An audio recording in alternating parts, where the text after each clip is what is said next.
Donc, bonjour, aujourd'hui une petite vidéo pour parler de la mise en place du sexe phénotypique selon les gènes que l'on possède. Donc en fait, tout commence au moment de la fécondation et tout dépend du bagage chromosomique que possède le spermatozoïde vainqueur.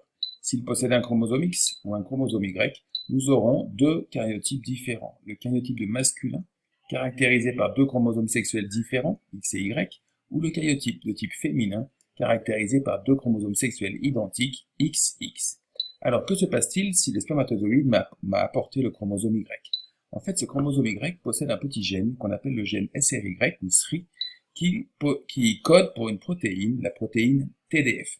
Cette protéine TDF va influencer le devenir de cette gonade indifférenciée et sous son action, elle va se transformer en testicule. Or, dans le testicule, nous avons deux types de cellules. Nous avons ici des cellules interstitielles ou cellules de Leydig responsables de la sécrétion de testostérone.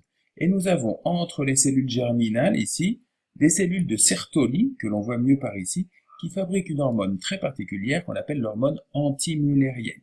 Alors, quelle est l'action de ces deux hormones pendant l'embryogenèse? En fait, on voit ici que dès les premiers mois de grossesse, l'hormone antimullérienne et la testostérone sont fabriquées par notre testicule. L'hormone antimullérienne va avoir pour rôle de faire disparaître ici le canot de Muller, alors que la testostérone va permettre le développement et le maintien des canaux de Wolff. Ces canaux de Wolff deviendront le canal déférent ou le spermiducte. On va donc avoir, grâce à ces deux hormones, la différenciation d'un sexe de type indifférencié vers un sexe de type masculin.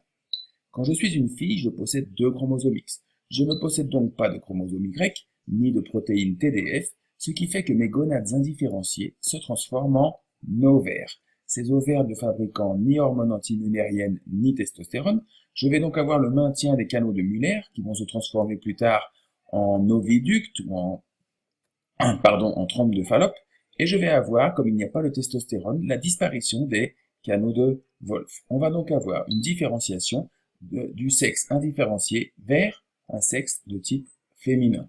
En espérant que cette petite vidéo ait été utile